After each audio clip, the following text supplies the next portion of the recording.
శ్రీ గురుభ్యో నమః. శ్రీ భాగవత కృష్ణదేశ కేంద్రుల వారి శుద్ధ నిర్గుణ తత్వకందార్థములు బోధ పఠన లక్షణమును తెలియజేయుచున్నారు. సంకల్పాది గుణముల సంకులమీయరుక అందు సమకూడుండున్ సంకల్పాది గుణముల సంకులమచలమున చూడ జాడలేదన్నా ఈ రెంటికి ఈడుగదన్నా కొంకాకాయి రెంట్ని గూర్చి గ్రంథము చేస్తి కొంకాకాయి రెంట్ని గూర్చి గ్రంథము చేస్తి సంకోచింపక జద్దువు శంఖబోట్టదు శంక జాడలేదన్నా ఈ రెంటికి ఈడుగదన్నా.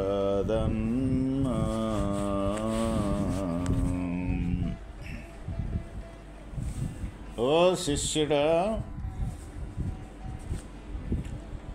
మూలము లేకయే నామరూపములుగా తోచుచున్న ఎరుకయందు సంకల్ప వికల్పాది సమస్త గుణములు వ్యాపించియుండును.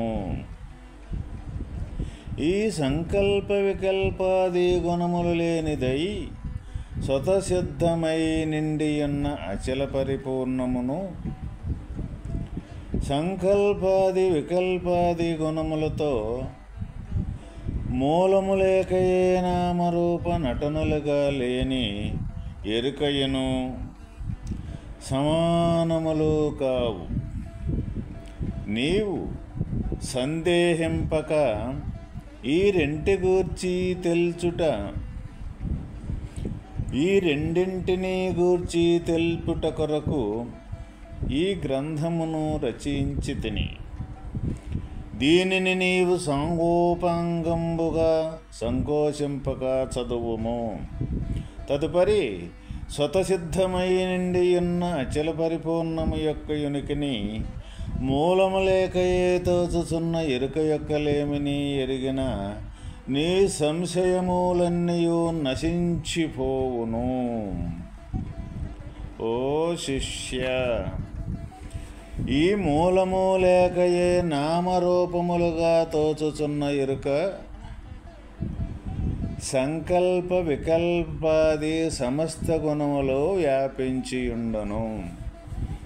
మనకి ప్రపంచములో నామరూప క్రియలు అంటే కనపడేది ఏదైనా ఒక రూపకం కనపడిందంటే దానికి సంబంధించిన నామం అంటే ఒక పేరు ఉంటుంది. దానికి ఒక రూపకానికి ఒక పేరు ఉంటుంది, దానికి సంబంధించిన క్రియ అంటూ ఉంటుందన్నమాట. ఈ నామరూప క్రియలనేది ఏ విధంగా మనకు గోచరిస్తూ ఉన్నాయి అంటే, మన ఈ శరీరములో అంతర్గతంగా సంకల్పరూపకం అనేది జ్ఞానము సంకల్పరూపకము దాల్చిన తర్వాత ఆ సంకల్పముతోటి మన జ్ఞానేంద్రియములతోటి బయట ప్రపంచం మీదకు చూసినప్పుడు అప్పుడే ఈ నామరూప క్రియలనేది మనకు గోచరించేది.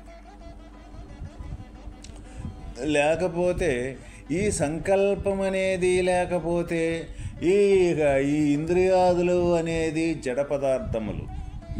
ఈ చేతనారూపకమైన సంకల్పరూపకమే ఏదైతే ఉన్నదో ఆ సంకల్పమే ఈ ఇంద్రియములతోటి బయట ఈ నామరూప క్రియలనేది మనకు కనపడుతూ ఉంటాయి అన్నమాట. అయితే ఇక్కడ ఈ సమస్త గుణములు అన్నీ దేనికి ఉంటున్నాయి?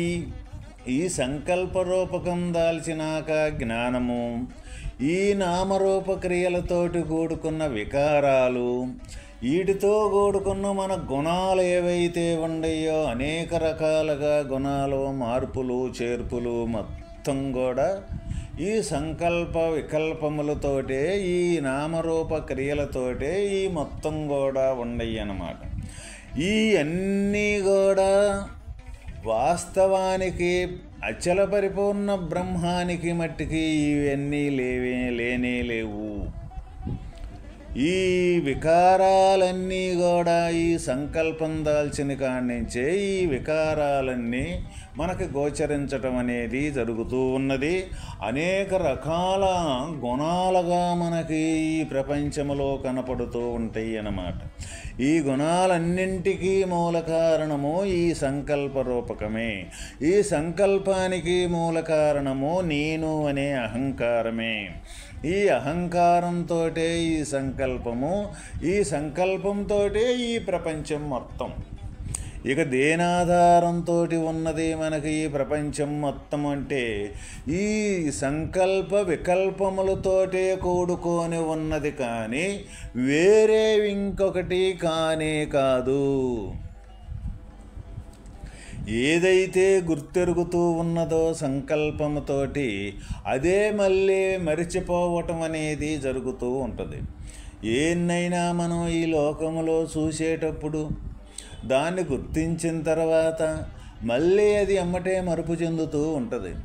ఈ అన్నీ కూడా మరి ఈ తీరుగా సంకల్పము వికల్పముతోటే ఈ మొత్తం ఈ ప్రపంచం మొత్తం కూడా ఇమిడిపడి ఉందన్నమాట. అయితే మనకి ఈ సంకల్ప వికల్పాలతోటి ఈ ప్రపంచం ఉన్నది అనే విషయం మనకు తెలియదు. మనకేమి తెలుసు? ఏది కనపడుతూ ఉంటుందో, ఏది రూపకంగా కనపడుద్దో దానికి ఒక పేరుగా, దానికి ఒక క్రియగా కనపడి ఆ క్షణానేది ఉండిపోయినప్పటికీ కూడా ఉండిపోయిందని మనం అనుకోము. అప్పటికప్పుడే అది మనం నిజంగా తలంచుతూ ఉంటాము, నిజంగా భావించుతూ ఉంటాము. ఆ తీరుగా ఎన్ని రకాల రకాలుగా లక్షల మార్పులు చేర్పులుగా జరుగుతూ ఒకదానమ్మటి ఒకటి వచ్చి పోతూ ఉన్నప్పటికీ కూడా ఇవన్నీ కూడా నిజమే. ఆ క్షణానే నిజము అనుకోనే భావించుతూ ఈ ప్రపంచంలో మన గమనం అనేది జరుగుతూ ఉంటుంది. మరి నిజమైతే అక్కడ ఉండాలి కదా శాశ్వతంగా. మరి ఉండకుండా మళ్ళీ వెంటనే మార్పు చెందుతూ ఉన్నదన్న విషయమే మనకు తెలియనీదు. అదే ఇక్కడ పెద్ద మాయ. ఆ తెలియకుండా ఉండే యొక్క స్వభావం ఏదైతే ఉన్నదో అదే పెద్ద మాయ. ఎందుకు దాన్ని మాయ అంటాం? మాయ అంటే ఏంటిది? ఇప్పుడు కనపడి మళ్ళీ కనపడకుండా పోయేదే మాయ అంటే. ఒరేది పెద్ద మాయగా మనకే తోచుతుందిరా అని అనుకుంటుంటాం. అది మనల్ని భ్రమ పెట్టిందిరా, ఒక మాయల్లే, ఒక చిత్రం వల్లే కనపడి ఇంతలావుగా కనపడి క్షణంలో మాయమైపోయిందిరా అని చెప్పి మన లోక వాడుకనేది మన అందరికీ కూడా తెలుసు.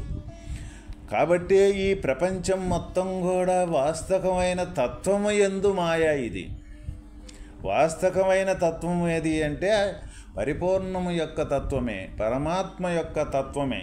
పరమాత్మ యందు ఇది మొత్తం కూడా మాయే కల్పింపబడిందేను. మరి మనకి ఎక్కడ గోచరం అవుతూ ఉన్నది?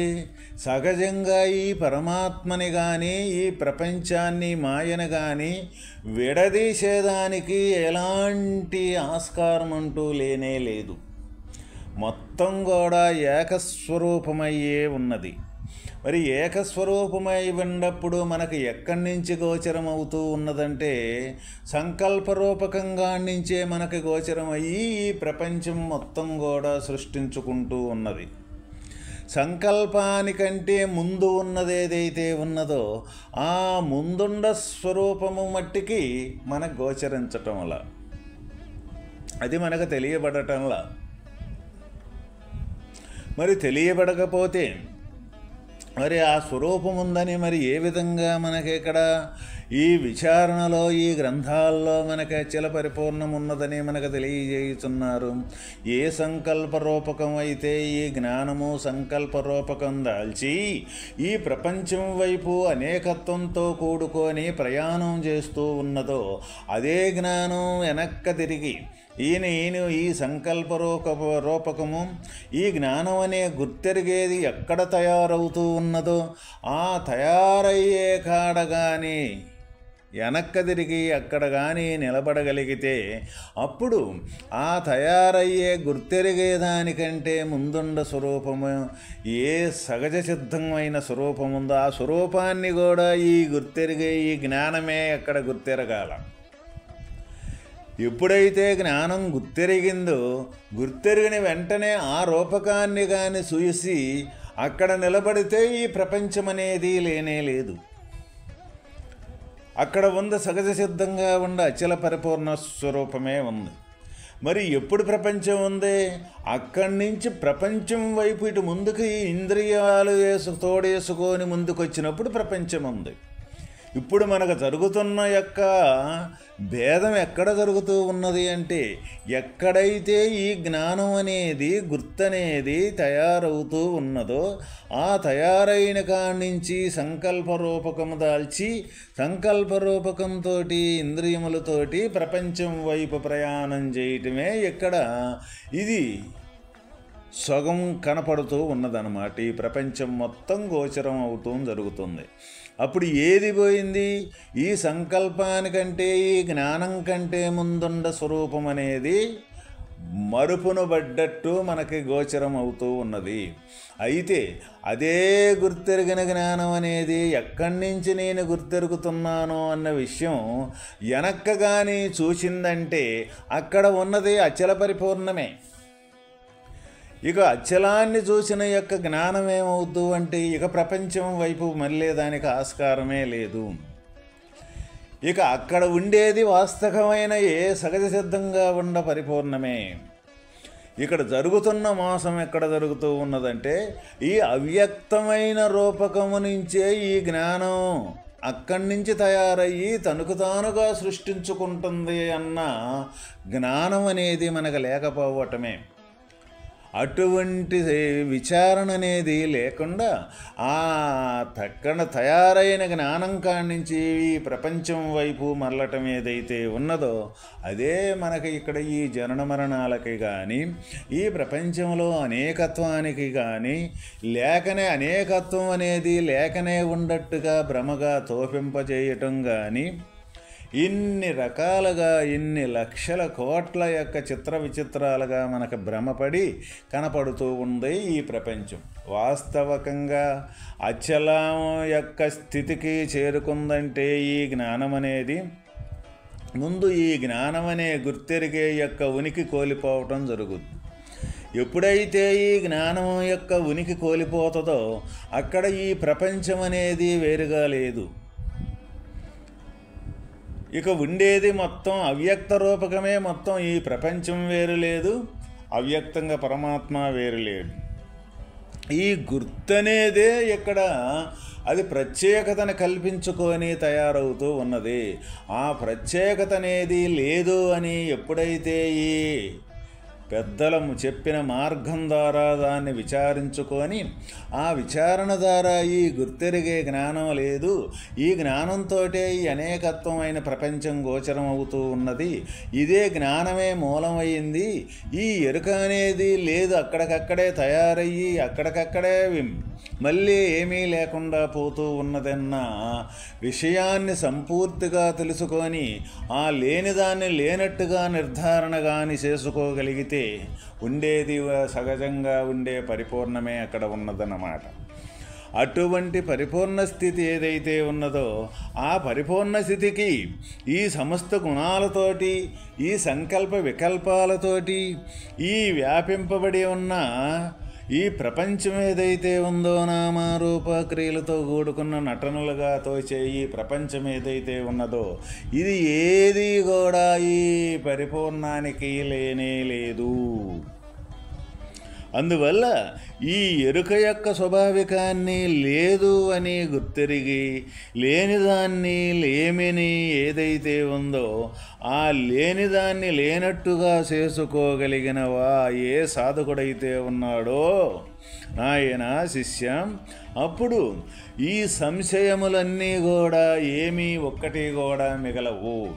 సంశయాలు మొత్తం ఎక్కడ మనకు తయారవుతూ ఉన్నాయి అంటే ఈ గుర్తెరిగే జ్ఞానం కాణించే మన సంశయాల అనేకత్వం మొత్తం తయారవుతూ ఉన్నాయి. ఈ గుర్తెరిగే జ్ఞానమే లేదు అని తేలిపోయిన తర్వాత ఇక ఉండే పరిపూర్ణంలో ఏ సంశయాలంటూ ఉండేనే ఉండవు.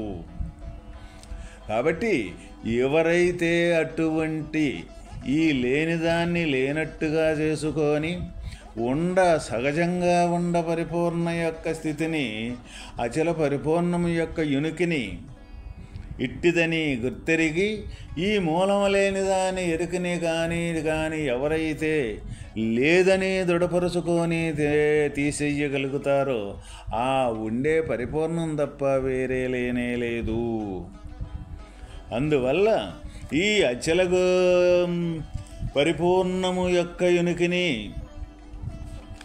తప్పనిసరిగా గుర్తెరిగి ఆ పరిపూర్ణాన్ని గుర్తెరిగిన ఎరుకను తీసేసుకుందే ఈ నామరూపక్రియలనే ఈ ప్రపంచమనేది తొలగదు.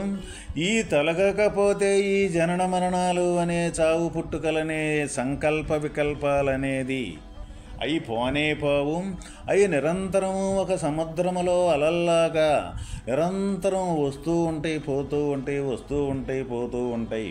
ఆ అలప్పుడు ఆగనే ఆగదు. అది ఎప్పుడు ఆగొద్దు అంటే అది సముద్ర రూపకంగా మనం చూసినప్పుడు అలానే ప్రత్యేకత లేదు. అది సముద్ర నీరుగానే మనం అలనగానే ఎప్పుడైతే చూడగలుగుతామో అప్పుడే ఈ సంకల్ప వికల్పాలనేది లేకుండా పోవటం అనేది జరుగుతాయి. ఈ సంకల్ప వికల్పాలనేది పరమాత్మ యొక్క అలలుగా మనం తీసుకొని ఆ అలలుగా పరమాత్మ యొక్క అలలుగా ఎప్పుడైతే తీసుకోగలుగుతామో ఈ ప్రత్యేకంగా వేరే ప్రపంచమున్నదని గుర్తెరిగేది లేకపోవటం జరుగుద్ది. ఆ ప్రత్యేకత అనేది ఎప్పుడైతే లేకుండా పోవటం జరుగుద్దో ఎవరైతే అటువంటి యొక్క సూక్ష్మాన్ని గ్రహించి ఆ లేని ఎరుకని లేనట్టుగా తీసేసుకొని పరమాత్మ స్థితిని చేరుకోగలుగుతారో వాళ్ళే ఈ జనన మరణం అనే చక్రములో నుంచి తప్పించుకోగలుగుతారు. ఆయన శిష్య. ఓం తస్సత్.